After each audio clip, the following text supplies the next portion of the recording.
All the cycles. Spelled backwards.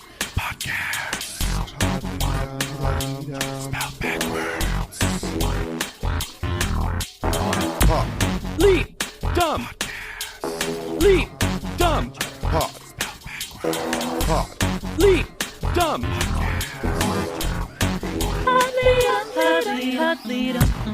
Hi, everyone, and welcome to Pod Lead'em. That's Top Model Podcast spelled backwards. I'm JW Crump, and all I know is that next week we had all the lawyers on set. I'm Lex Basile Price, and I'm obsessed with pivoting. And I'm Hannah Jane Ginsburg, but bosses have bosses. And the big boss was very clear. There are no sacred cows. Sacred cows. Who taught Tyra the Hold her phrase back. sacred Sacred cow? cows. Jail, please. And we're, of course, talking about episode 3 of Reality Check Inside America's Next Top Model. Right? That's the name of it, I think. Yeah. This episode is erroneously titled Rooting for Why? You because we're going to show the clip in full. But I retitled it The Winner Who Is Not Credited for Her TikTok. India. Laura James. Winner Adrian. Honestly, it's very relatable in this documentary to not get Tyra. Yeah, we haven't talked about it. Relatable. We haven't talked about it, really. Every single clip they use from TikTok is uncredited. Yep. Even that Zit Patch lady, who I find her content pretty insufferable. But, like, there are known people. It also seems maybe we weren't making TikToks. Surely. You could have put our clip in the show. Mm-hmm. Yeah, but also, you didn't want any woman one from Hannah because they loved it. They also captioned all of these. They didn't look up a name even for captions. Nope. Also, I'm going to say this, like, people we praised, I can't remember their name right now, but the person who did a bunch of impressions of Tyra that we always thought was so funny, I can't remember her last name, but Jessica, I think it's Kobielski? Something like that. She does a lot of pretty good YouTube content. They show her multiple times, never once credited. Nope. She even did a video, I think, on her YouTube. YouTube. It's YouTube in Utah. They have a different one. Utah. Yeah, it's YouTube. Log on. She did a reaction. Lots of musicals. She did a reaction that's like, apparently I'm in this. There was one person somewhere who said, I was paid $250, and then all these other folks were like, we weren't paid anything. That's wild to pay one person. Unless they paid them to make that TikTok. Apparently that one person was a lawyer, so I think they thought they had to. Oh. Speaking of legal strategies, let's talk about Smize and Dream one last time. Money laundering at its finest. So we wanted to start with something fun, which was Tyra did that Tyra thing, and she started talking nonsense and got people talking. I really hope that our listeners, like I know the three of us, I hope you're feeling real superior to everyone who just discovered Smize cream. Yep. Yes. I hope when hot ice cream came out, you were like, oh, you just heard about this? Oh, I'm sorry. You just found out? Oh, I guess you aren't aware of expert witnesses in the future paid trial of Tyra Banks, the Pod Lead'em crew. We better be paid $250 for our... That's half of the amount of money we've spent on this.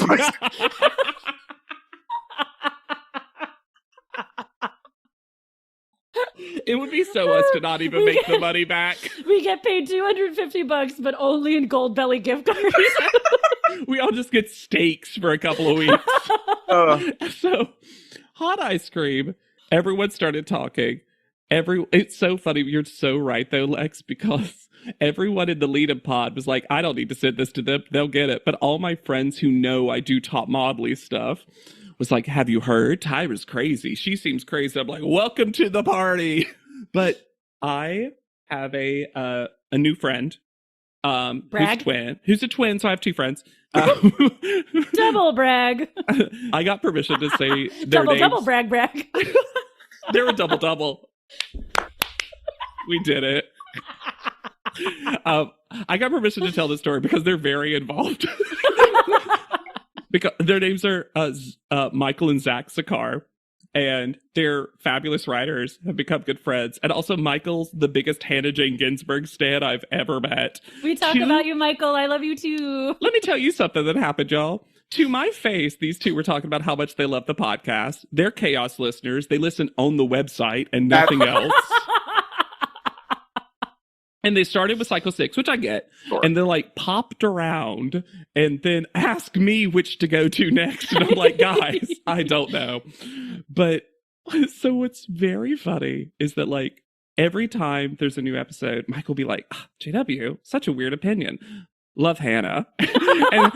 and then I swear one time Zach right to my face was just like, I don't know, I usually agree with Lex. And I'm like, I'm your friend.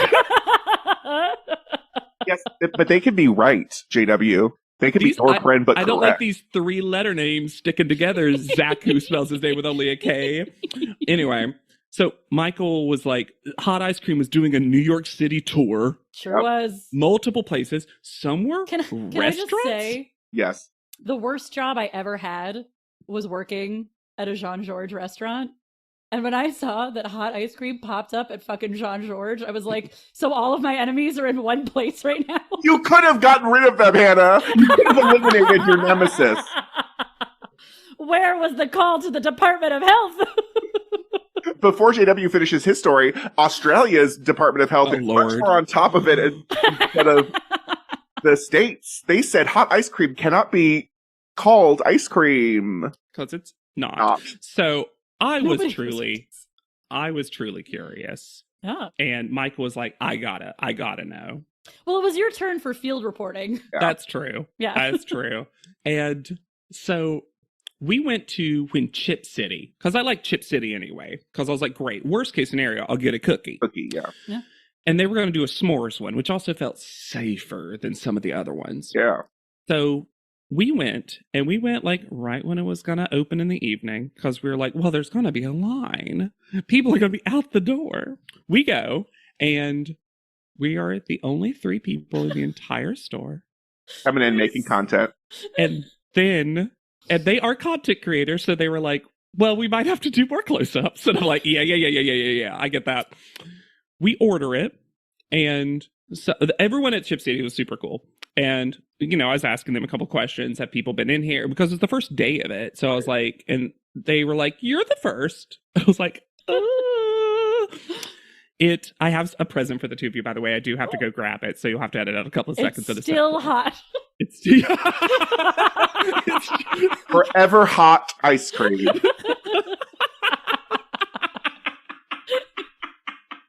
Not icy. Not icy hot. Eventual ascension into the Willy Wonka-esque figure she was always supposed to be. I take it out of my freezer and it's still hot. I was like, I've kept it for months. So you get it. They put it in a Chip City cup, and it's just poured. It's a thing that's already made. It's thick hot cocoa. That's the end of the journey.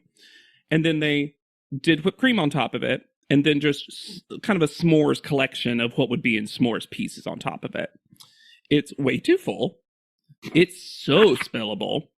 You do get, and this is my gift to you, they did have Smy's Cream branded hot coffee. Oh, yeah. Holders. Like a koozie? Yeah. Yeah. And they had the big heart eye. Yeah. And we all got one, but they all got ruined because it's drippy. And so I asked the person, I was like, hey, this is silly, but I have 2 friends who I would love to get. And they were like, take them. We're throwing them out in 4 days anyway. It's fine. So we're hanging out. By the way, I want to read exactly what Michael said, because when I asked, he was like, only if you include my review. And Michael said, you can quote me. Tyra is a scam artist and remarketer. Hot cocoa, not good. Controversial yet brave. We were taking pictures, though, which, by the way, Smy's Cream reposted all of them. Uh-huh. God. Even though the context was not wholly positive. And then one other fan of Top Model came in. I do not remember his name, and I probably shouldn't say it anyway if I did. He came in, And he sat down with us, and we were just like, hang out. Like, we're all here for the same reason. And then the twins blew up my spot by being like, he's got a top model podcast. And this guy was like, yeah, I know. And I was like, oh no. He's like, which one are you? The Southern one, the lady, or the gay? And I was like, well, apparently I need to be Hannah Jane Ginsburg to get fans. Is it weird to ask? That's what Michael said. He was like, it's not Hannah. Is it weird to ask of the twins which one's the Michelle and which one's the Amanda? The weird thing is I have an answer.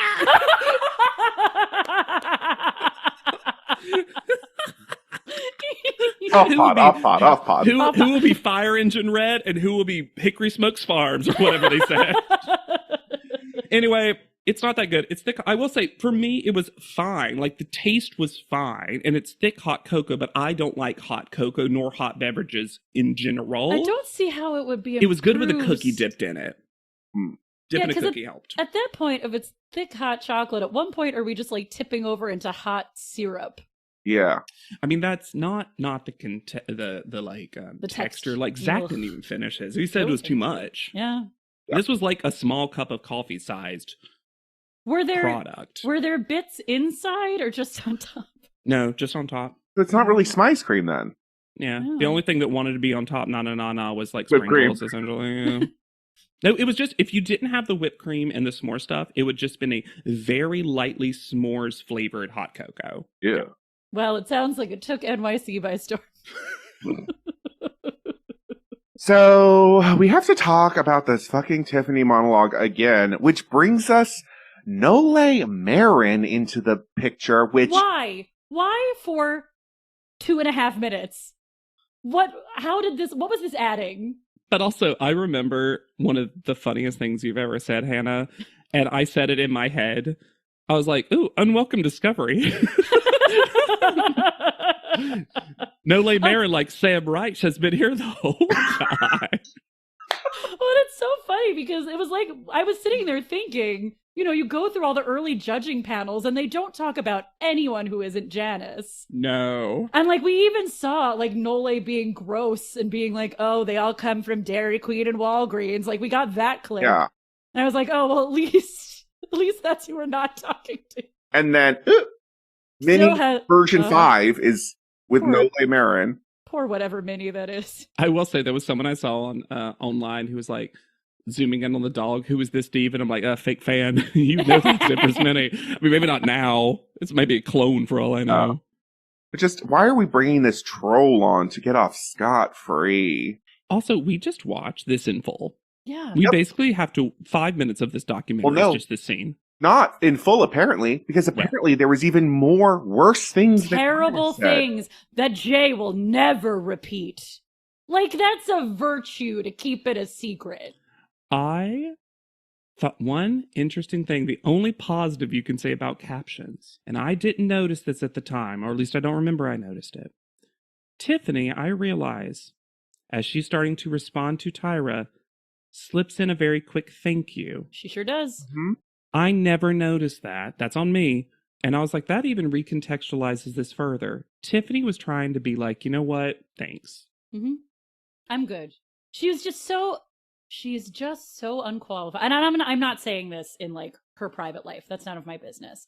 But in the context of the show and what she was doing at the time through the end of it, she was not qualified to mother these contestants in the way that she wanted to. No. Not qualified. I just wanted to change her life. Maybe that's partially. You know what? I'll give the one flower. I'll give the petal. Maybe you really believe that that's true. Maybe you really did think that. She still believes this story she made up about Tiffany. Oh yeah, to this day. Because now the story includes that between cycles 3 and 4, which Tiffany has already debunked. Yep. That Top Model provided. And they're still saying it in the documentary. That's fascinating to me. It's fascinating to me that the documentary completely doesn't mention or show quotes from the very public interview that she's done later about this, right? Am I crazy? No, you're not crazy. Because I feel like I don't know. I was also surprised, I'll say in general, that we never got anything about Angelie. Well, that's too far away. We didn't Yeah. listen to Podleadum until, past cycle 6 or whatever. Yeah, cycle 11. No. The last thing we see is actually London. London is the end of what they knew about Top Model. Yeah, 11 to 19 are the same cycle to this Uh-huh. show. Anything from those cycles could have happened at any point. And sometimes you mix the earlier ones into just for fun. I do think it's funny because for some reason, now they decide a fun edit when they're done with stories is to show the fade out. I want to say one more thing about this clip because Absolutely. this is what I will give to the editors of this documentary because I can't give them very much. But to keep in the part of the clip where Tyra says, "I'm not a victim," and then to watch her describe herself in these 3 episodes over and over and over again as a victim of production, of the viewers, Pretty of brilliant. anyone who isn't her, it's right there. Yeah. The funniest thing, now that they're trying to use these fade outs, is that for Tiffany's, they have to show Rebecca fading out too. With her. Co-starring Rebecca from Cycle 4. Every episode had Rebecca content. Maybe Rebecca was that $250 payment they had to make. Also, Wattel sighting! Wattel sighting! Oh, our beloved. Best model ever. With no. Most underrated star from Top Model. Yeah, and we'll never take back that opinion. Whatever. Our She's one of my listeners. top photos. Eat my ass. So thus begins the actual storyline of this episode, which is Because we left it off kind of, and we didn't talk about it much, but Jay has been leading us dramatically to the moment where he knew he had to get out. Get out, Jay! So it makes it seem like it's the Tiffany moment, right? This is the moment that he was. Yes. I thought it was edited that way at first. This story is fully incoherent. The way Jay tells it and the way it's supported by the editing, it's just crazy. According to Jay, he wanted to quit 10 years before he got fired. 10 cycles. So I guess 5 years. Yeah, Or yeah, 10 yeah. Yeah. Yeah. But what are we talking about? What are we talking about? Well, and this is the bad editing of the documentary because Jay says, I needed to get out cycle 8. And then we show clips from so many other cycles that weren't cycle 8. So I'm like, what does the documentary want us to think? What was the breaking point exactly? Also, it's so funny that they keep saying that Jay Manuel keeps things close to his chest. I'm like, he wrote a whole ass book. That was But fiction. it's fiction! That little novel. Oh. The Romana Clef. We spend so long on this nothing of a story. Can I just say that? It's the whole episode. So forgive us if this episode is slightly shorter that we have to, because most of it is like Jay wrote an email and he really worried about it. And Let me So talk about this fucking email, though. he decided, he was like, Tyra and I are really close. It has to come from me. We made a pact. We made a pact to always come to each other first. I didn't even tell Miss J. So I sent her an email. I sent it to Banks Incorporated. Bankableproductions.com.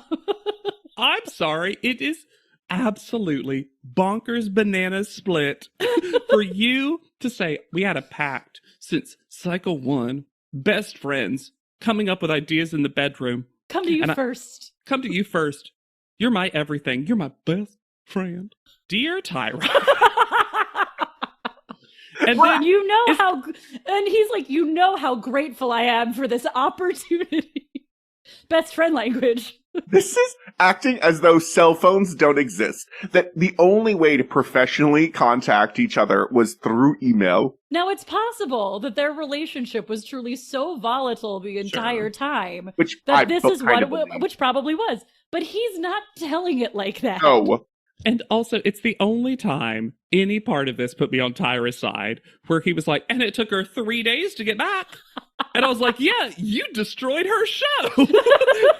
I will say, on the flip side, oh my God, it's a little diabolical. The levels of pettiness are the craziest things about this story. To wait 3 days to send 3 words in response is next level. Fierce. A perfect joke. A perfect joke. But also this is all can be summed up in one thing. Y'all, your best friend cannot be your boss. No. Yeah. Never. Yeah. Yeah. It's just, this relationship was bound to explode at some point. But it sounds like it was never healthy. He No. always worked for her. They were never just friends. And then we see all this B-roll that they shot of fake phone in the car moments for Mr. J. Because then he fucked off to St. Lucia. Sent an email, got a reply, and was like, I guess I'll take a vacation. He said, out of office. He got this reply. He got, I am disappointed, period. According to the typey type on screen that we see. I love that apparently then lawyers called, or someone, it was like very confusing, and they were like, just one more cycle. Just one more. When was this? Cycle. And according to Jay, they heavily implied that there would be consequences and that he would be blacklisted. But then he very specifically says, but they definitely didn't say that. That was just what I felt. That's what I wrote in my book. The Wig, the Bitch, and the Meltdown. Available to all e-sellers. No, But it's just a little novel. I did my little novel. I will be speaking about it in this documentary for at least 5 minutes. Thank you very much. Yeah. So then you would think, listeners, if you're like, that's funny. I thought Jay stayed around until cycle 18. Mm-hmm. Yes. But that's never explained. No. He's just like, I did it.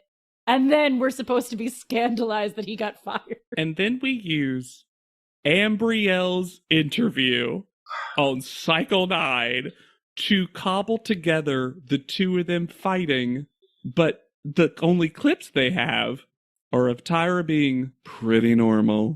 Here's what I will give Jay Manuel in this section.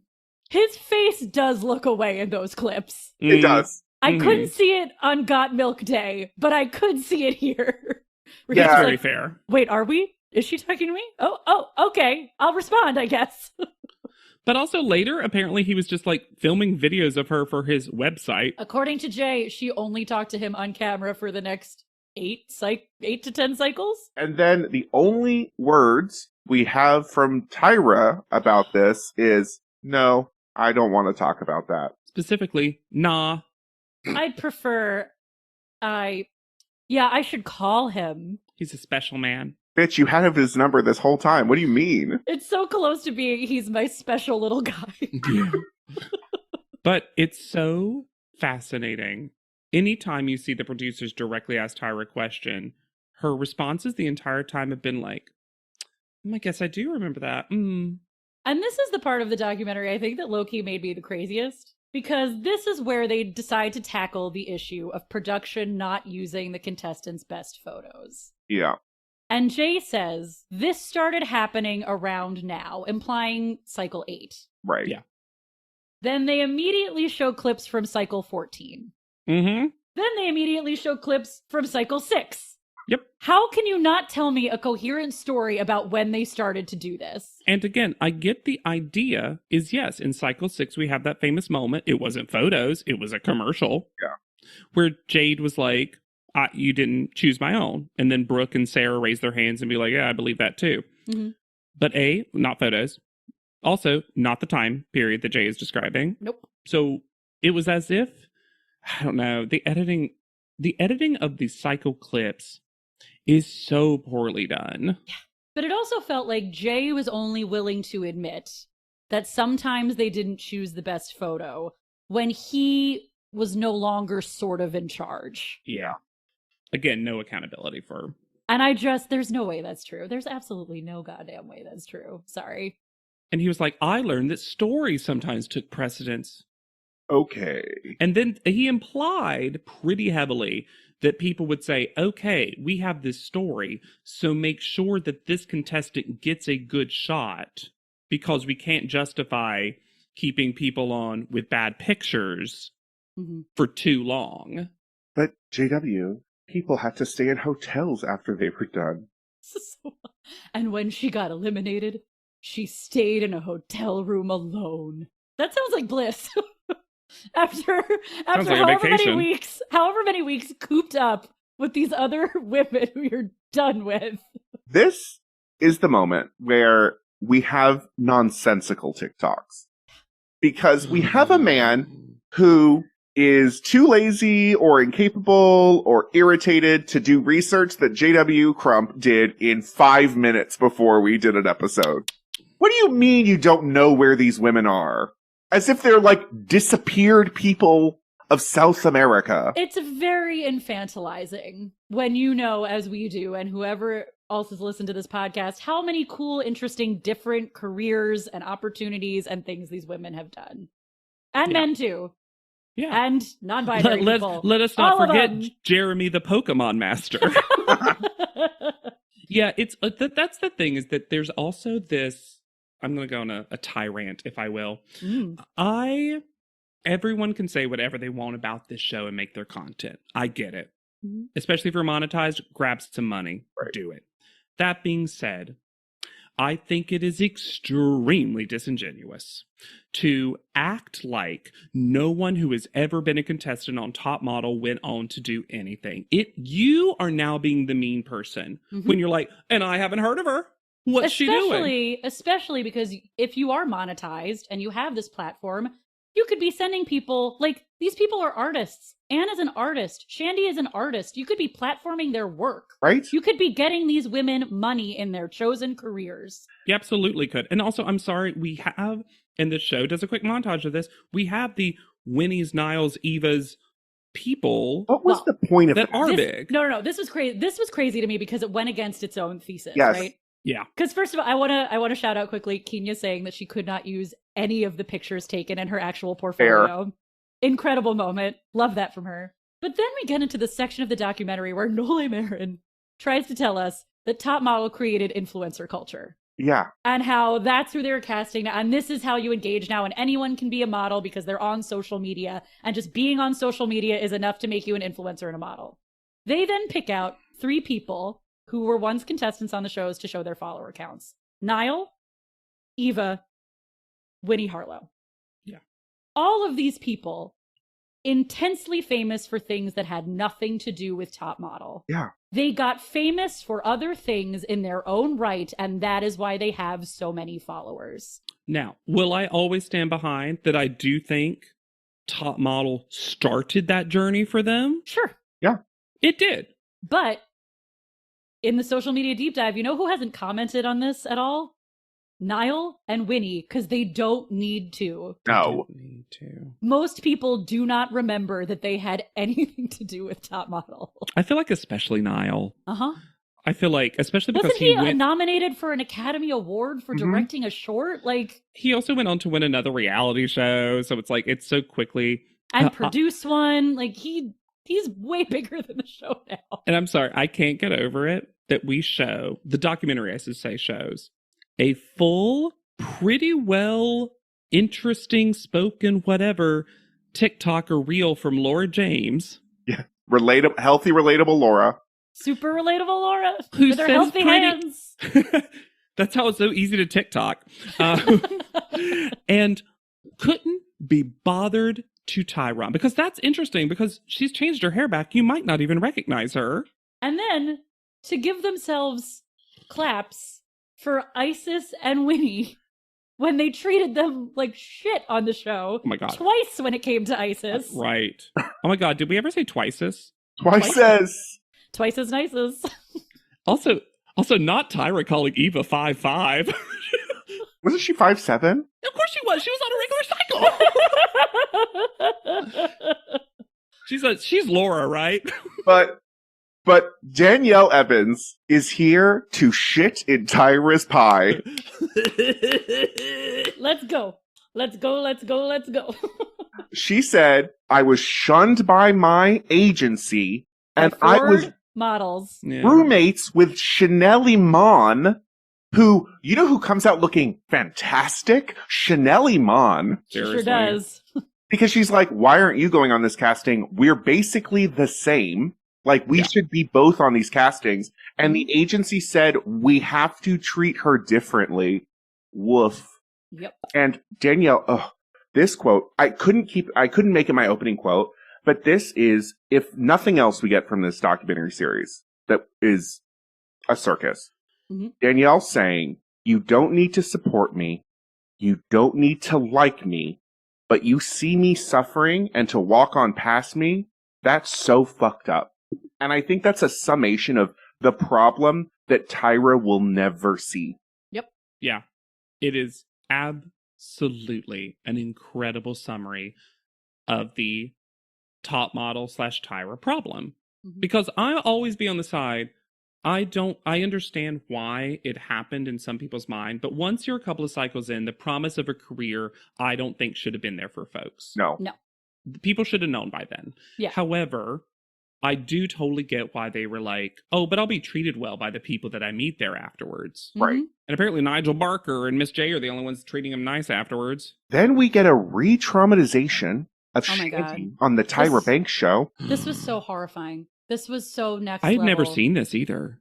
Once again, why are you torturing this one person? Why are you ripping off her wings all over again? She, off camera, she was invited to the Tyra Banks show, which I kind of remember. I didn't watch it, but I remember this happened, right? I remember the multiple hair. models. Yeah. Multiple models, too. And off camera, Shandy said, "This was horrible for me. I don't want." I've never watched it. Yeah. I've never watched Please it. don't show it. And then Tyra's like, "And here's the clip."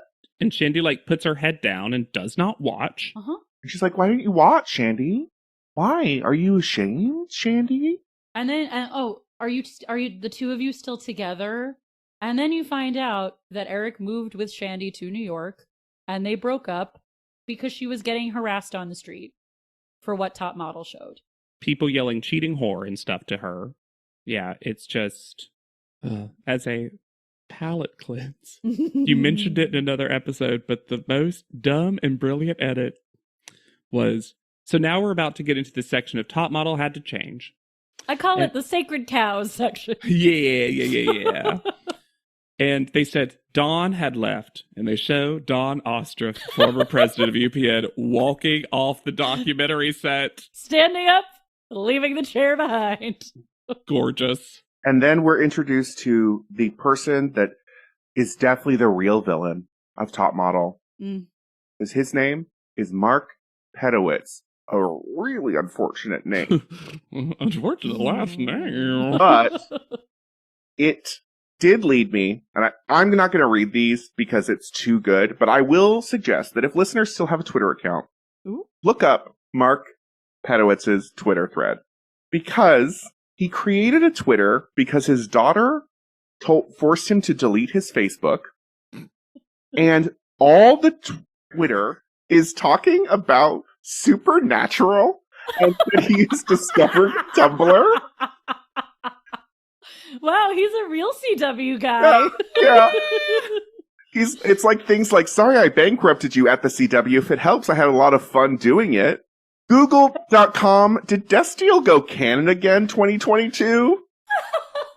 Oh my god. I mean, I have 6 pictures. I'll send it to Hannah and JW so they can see it. Please But, do. please go and look. He just took the job to be close to Sam and Dean. Yes. The real victim of this, though, in a lot of ways, of the people that got fired, is Jay Alexander. The fact that she fucking sent him flowers for his birthday less than a week before, but didn't say, heads up, this is coming down the pipeline. Now, I did have a problem with this section. It goes on for quite some time. So long. And I find it difficult to express or feel the level of caring that the documentary obviously wants me to for these 3 people, when none of them have expressed any remorse or responsibility for the own parts that they played within this show and its ecosystem. Well, now they're victims, so they don't have to apologize. Especially when, you go through all this thing and it's so terrible. And the Tyra Petty stuff is really funny. The leak to Page 6 stuff is kind of nuts. That is as petty as it gets. That was Tyra, right? That's basically what they say. That's 100% what the implication was. Yes. But they were all fine, if not better, for their time on the show. Yes. Nigel got work because of the show. Jay got work because of the show. All of them got stuff. Like, this was not devastating. Sorry you were sad that you got fired, but let's talk about the contestants. But let's talk about Danielle. Yeah. Right. Now, as a liker of petty drama, this is a fun section, especially the interview. One thing I'll say is that we do get Nigel when he's like, oh, I only knew this show for a long time. I grew up with my family. And we get what I've been waiting for the entire documentary, which is an Anne Choquette sighting. In the background of a Nigel photo, I will take it. Our whisper goddess made the documentary. That's why she's so quiet. Yeah. One clip of her, she should have been brought in and just gone, hey ladies, hey, ladies. And then laughed. That's all I needed. I think you know that during that interview, when they put Tyra's note up, we all transcribed it, and I wrote down, can't wait to diagram this out on pod. Not Fierce and Love numeral 2. That's diabolical. Oh my god. The use of the number 2 beside ANTM in quotes. Like Y'all, putting the quotes around ANTM but still using the number 2? I just realized she wrote a Tyra 2 list. And she wrote them a Tyra mail. This has been Podly. He tried to quit by email. She fired him through Tyra mail. Also, Lex, did you research Hammer, the interviewer? No. So we get this interviewer. I didn't either, but I love the vibe because we get this interview apparently right after the news broke, the leaked Page 6 thing with Nigel and the Jays. Miss J's reactions the entire time, Jay Alexander's reactions are amazing. And also, Hammer hates Tyra Banks. Yeah. Oh, yeah. When did they work together and what happened? Well, I've worked with Tyra Banks in the past and she's bad, right?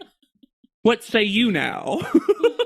And to this day, Tyra says, they still think it was for me and Ken, when it was actually Pedowitz. To fire them. Cancel pedo. When in actuality, it was just me. Ken didn't know. That's what it felt didn't like. care. LinkedIn is pretty great at a lot of things, like helping you tap into the latest trends and insights in your field. We cannot stop your coworker from tapping her pencil. LinkedIn can help you find new jobs that align with your career goals. We cannot help you find the source of that weird smell in the office fridge. Ew. And while we can't stop your coworkers from bringing their hobbies into the office, LinkedIn can help you bring your career to the next level. LinkedIn is the network that works for you. Did you know your hair ages just like your skin does? The new Chronologies line offers luxurious youth revitalizing care for aging hair. It reverses the 5 key signs of hair aging: lack of thickness and volume, dullness, dryness, and frizz in just one night. Use the full range of Chronologies shampoo, mask, and overnight serum and wake up to visibly fuller, smoother, healthier hair. Shop the new Chronologies line at Kerastase.com. This is your fix. I'm your host, Stassi Schroeder. Welcome to Tell Me Lies, the official podcast. What's the most unhinged thing of season 3? Steven, because he's so evil. I do think he is misunderstood. You see everyone face consequences. It's intoxicating. The writers just know how to trick you. There's always a twist in this show. Tell Me Lies, the official podcast, January 6th, and stream the new season of Tell Me Lies, January 13th on Hulu and Hulu on Disney+. But. Guess whose time it is to shine. Patrick! Oh, no. I don't know who Patrick is, Lex, because captions only sees Patrick. This is the moment, by the way, for the rest of the documentary where captions gave up. I don't think they gave up. I think captions aggressed. I think captions said, fuck your drag, Tyra. I refuse to type this out. They show more of the college cycle than most people have watched. Yes. Uh-huh. They show the whole intro. But they also mix in petites for no reason. Why are petites? Petites were 14! Also, they show a twist, heavy finger quotes, of no auditions, which was Cycle 16, and not a twist. But every time she says tooch, Oh my caption God. says toot. You tooted your booty. Literally is what caption says. Face Weave becomes Face Wave. Face Wave. And Tooch and Booch becomes Toot and Boot. Conspiracy theory. Do-do-do-do-do-do. So you had to get one in here. Chris S. finally got the legal action and said, you will not use Booch. You will pay me $250 before you caption the word Booch. And they said, we can't afford that. We already paid one. Yeah. I can't believe we are traumatized. We are traumatized by the Tukey kiss. That this time looks like a penis. It does. It fully did. Also, they finally are going to acknowledge everything post from 19 plus in one quick, because they have barely mentioned Ben. No. And the blurry found footage of Rita Ora. You would think in this that Tyra Banks never came back for the last season. Oh, yeah. You would also think that Rita Ora murdered Tyra. Yeah. And I said, I guess they didn't know Hulu Twink because did they just literally, I don't think at the time of making this, they had the footage of Cycle 23. No. Nope. It's so blurry, y'all. They filmed it on a TV. Well, that's why they didn't credit India. They didn't know who she was. They didn't know she was on the show. They just thought they were getting a TikTok. I honestly think that some of the TikToks that went uncredited of actual ANTM people, They didn't know. they didn't know. Also, one TikToker, because we've been a little down on our TikTok people, and that's mostly not so much the people as the clips they chose to play. Yeah. But there's one person, I wish I knew their name, who was pink clown makeup, who was the only person who said, blackface, they did it more than once. Yep. Well, they specifically said twice, and then the three of us said, no. And Allison Harvard said, no. 3 times. But even still, I was like, thank goodness someone is acknowledging that, because the whole Cycle 4 got milk thing, they act like that they were like, and we learned our lesson that was too much. I'm like, but you didn't. No. They showed a little bit of footage. They showed her plunking the quote-unquote Native American headdress. That's true. On. And then a very sweet part of this documentary yes. is we learned that in 2022, Jay Alexander had a stroke and was in a coma for 5 weeks. 5 weeks. And then spent, I think, about 1.5 years in the hospital. Yeah. Did either of you know this? No. And, I think they were pretty private about it. Yeah. Mm-hmm. And this is where Nigel gets bumped up and Jay gets increasingly put down. Nigel honestly really stole my heart for this. For this. Oh, it was so sweet. Nigel really visited Jay in the hospital and basically it's like, Jay Manuel, you probably should too. That's heavily the implication. Yeah. Mm-hmm. Well, and Nigel says that I saw him in the hospital. I held him. We cried together. I miss him. We missed each other. It was so positive. Yeah. And then as they're sitting and talking pre-filming or, in a break or whatever, Nigel and Jay clearly are having moments of connection and care and friendship. And Jay's like... on his phone. But that's okay. He had an interview with Tracy Melshore to promote his book, so it's fine. That fucking book. The number of times he promotes that dumbass book in this documentary.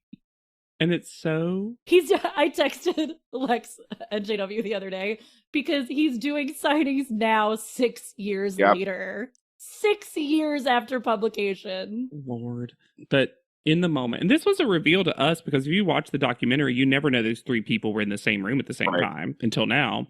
Nigel comes over when Jay Alexander is talking about what they went through, and Nigel holds them and they're very sweetly like crying and kind of talking together. And I'm just like, this feels like this friendship is very real. Mm-hmm. And I'll be honest, that is not a friendship that I think was ever really shown on the show. Not enough. And it feels extremely sincere from both of them. Mm-hmm. And I loved Jay Alexander in all the wonderful Miss J-ness. Was like, I taught models how to walk, and now I can't walk. But I am coming back. You will see me do this again. This is not the end for me. I thought their level of recovery was incredible. Oh, yeah. You honestly wouldn't have known. You wouldn't have known. I would have just put it down to like everybody's a little bit older now. Yeah. And it doesn't seem like Tyra visited Jay in the hospital. Oh, she definitely didn't. This look over their glasses when Jay Alexander says, hasn't visited yet.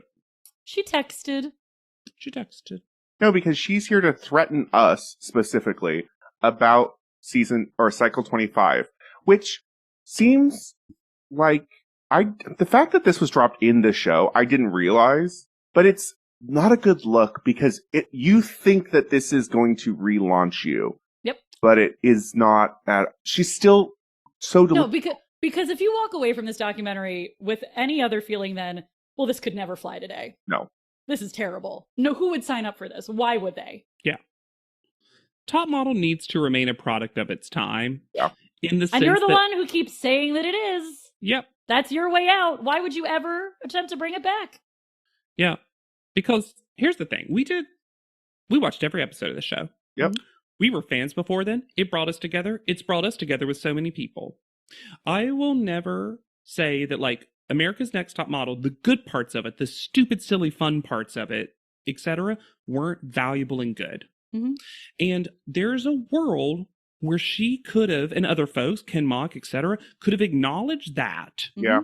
But also, we went too far with this. This was violent and terrible. This was inappropriate. This was fully rape culture. This was all these things. We left her out to dry, and her, and her, and her, and her, and her. Yeah. Yeah. And we stole Whitney's ice cream idea.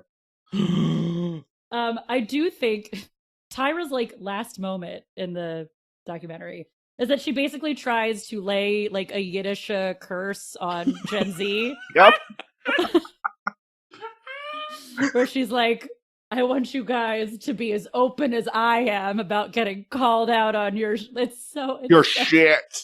The worst part to me is that she thanks us. Thank you. Thank you. And now you thank me because one day someone will call you out and you'll think, wow, Tyra was right. And then thankfully, the documentarians make the best choice by smash cutting to Danielle saying, girl, that is absolutely fucking ridiculous. Time to stop. And then, yeah, we get what I think is a pretty fun little montage of all the models that are featured in kind of like a where are they now situation. Danielle got keys to the city, which is very fun. Yes. Whitney, like Lex mentioned, makes ice cream. And tours the world. So obsessed that she did it first. Give Whitney that, you know what I mean? Let her have it.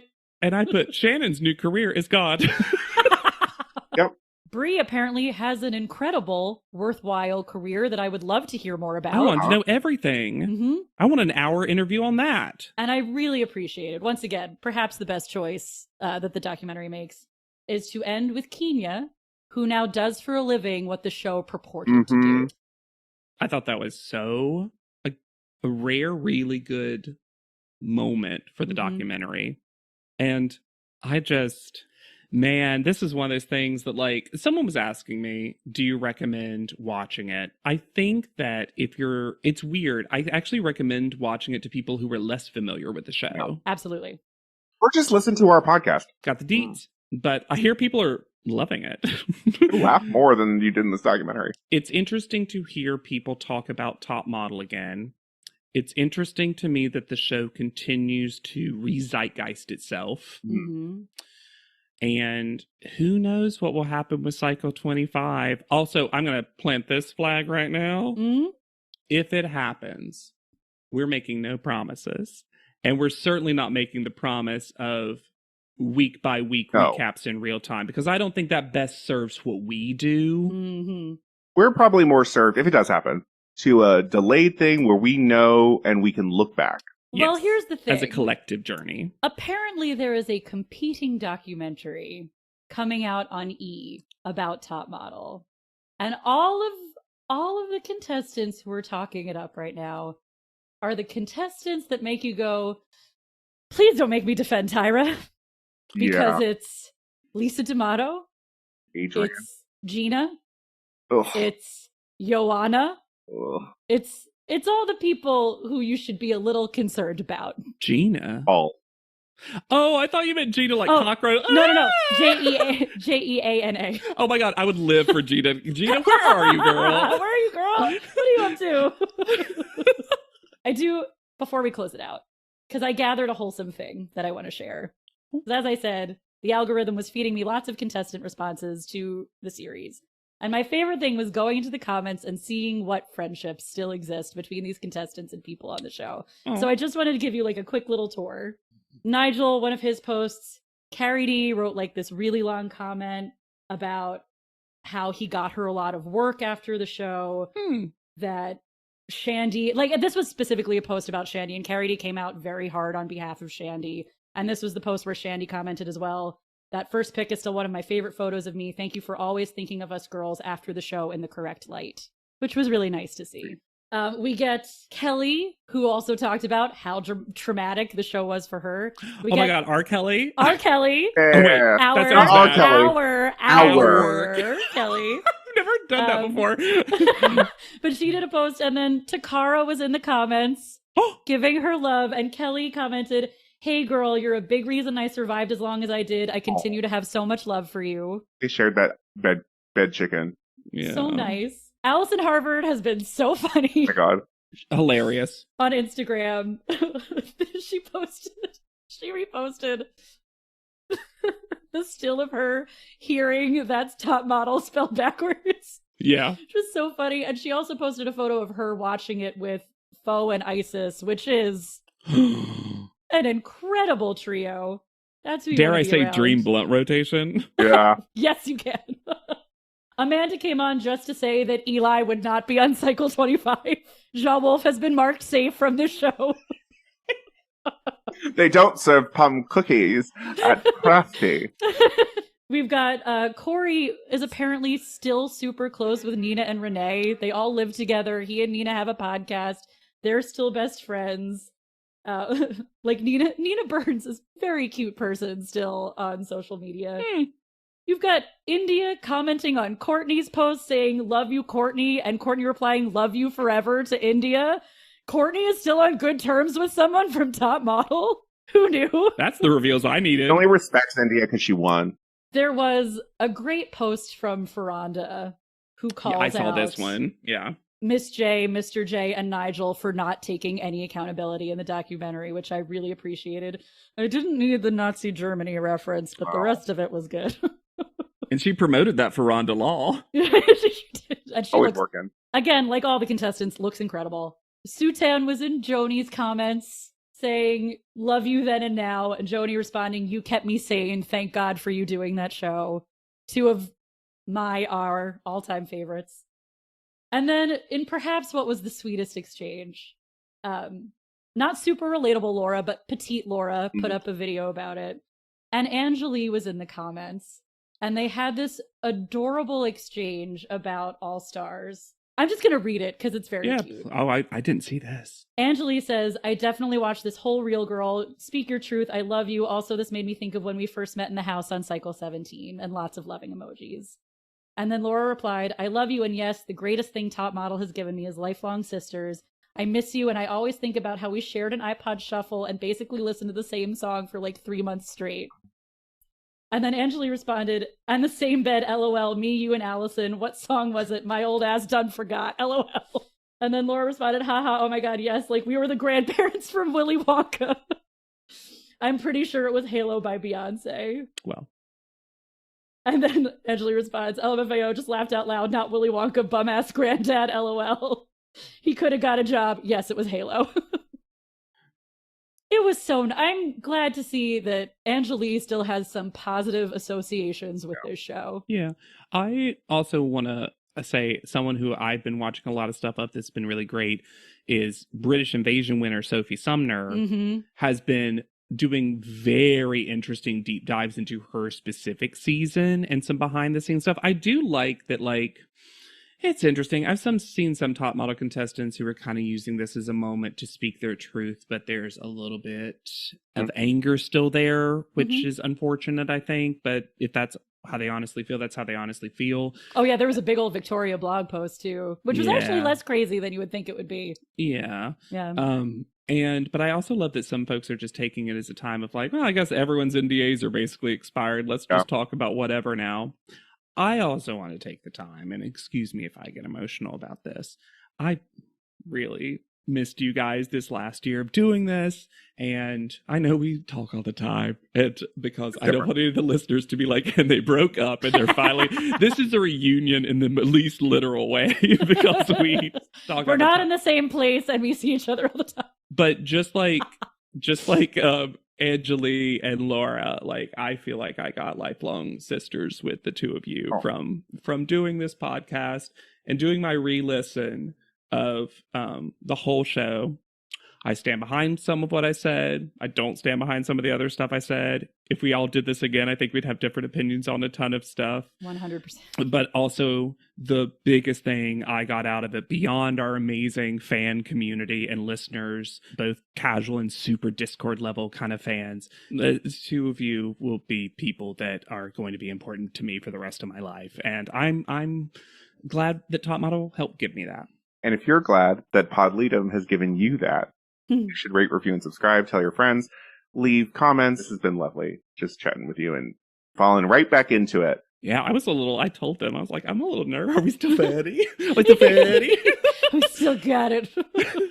You can find me anywhere at Yet Charming. I am on Instagram at Hannah Jane Ginsburg. And I'm on Instagram at JW_Crump. So for Podleadum, I have been Lex Basile Price. I continue to be Hannah Jane Ginsburg. And forever, JW Crump. And we will not see you for Cycle 25.